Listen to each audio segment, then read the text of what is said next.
राधे राधे भक्तों, आज मैं आपको सकट चौथ की कहानी सुनाने जा रही हूँ। महाकृष्ण पक्ष की चौथ को गणेश चौथ का व्रत होता है। इसे सकट चतुर्थी या सकट चौथ भी कहते हैं। सुबह पहले सिर सहित नहाए, मेहंदी लगाए, सफ़ेद तिल गुड़ का तिलकुट बनाए, एक पट्टे पर जल का लोटा, चावल, रोली, एक कटोरी में तिलकुट और रुपए रखकर जल के लोटे पर सातिया बनाकर 13 टिक्की करे और चौथ व विनायक जी की कहानी सुने। तब थोड़ा सा तिलकुट ले ले। कहानी सुनने के बाद एक कटोरी में तिलकुट और रुपए रखकर हाथ फेर कर सासू जी को पैर छूकर दे दे थे। वह धर्म पुण्य को नहीं मानते थे, इस कारण उनके कोई बच्चा नहीं था। एक दिन पड़ोसन सकट चौथ की कहानी सुन रही थी। तब साहूकारनी उसके पास जाकर बोली, हे बहन, तुम क्या कर रही हो? तब पड़ोसन बोली, आज सकट चौथ का व्रत है, इसलिए कहानी सुन रही हूँ। साहूकारनी बोली, चौथ का व्रत करने से क्या होता है?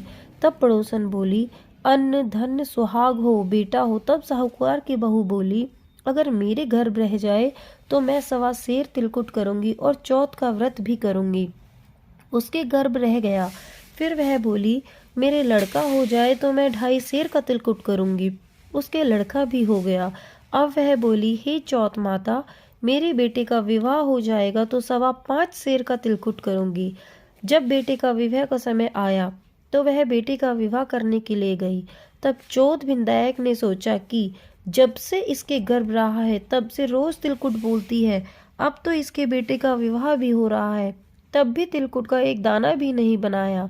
अगर अब हम इसको प्रपंच नहीं दिखाएंगे तो कलयुग में हमें कोई नहीं मानेगा।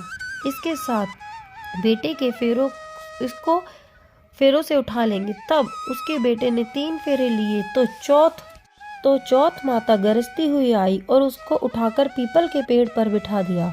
हाहाकार मच गया और सब उसको ढूंढने लगे, परंतु वह कहीं भी नहीं मिला। लड़कियां गणगौर पूजने गांव के बाहर दूब लेने जाती थी।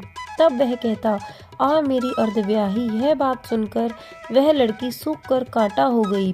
तब लड़की की माँ बोली, मैं तुझे अच्छा खिलाती हूँ, अच्छा पहनाती हूँ, फिर भी तू क्यों सूखती जा रही है? वह बोली, जब मैं और लड़कियों के साथ दूब लेने जाती हूँ तो एक पीपल में से एक आदमी बोलता है कि आ मेरी अर्धव्याही, और उसने मेहंदी लगा रखी है, सेहरा बांध रखा है। उसकी माँ उठी और देखा तो वह उसका जमाई है।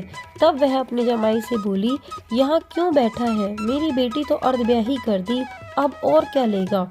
तब वह बोला, मेरी माँ ने चौथ माता का तिलकुट बोला था, उसने नहीं किया और चौथ माता नाराज हो गई और मुझे यहाँ पर बिठा दिया। तब लड़की की माँ ने साहूकारनी से बात की और उनको बोला कि तुमने सकट चौथ माता का कुछ बोल रखा है क्या? तब साहूकारनी बोली, तिलकुट बोला था। फिर साहूकारनी बोली, अगर मेरा बेटा वापस आ जाए तो मैं 2.5 मन का तिलकुट करूँगी। गणेश चौथ राजी हो गई। उसके बेटे को फिर से फेरों पर लाकर बिठा दिया। बेटे का विवाह संपन्न हुआ।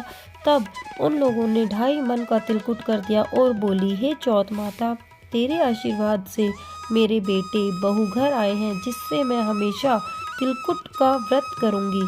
सारे नगर में ढिंढोरा पिटवा दिया गया, हर कोई तिलकुट करके चौथ का व्रत करे। हे चौथ माता, जैसा उसके बेटे बहू को मिलवाया वैसे सबको मिलवाना।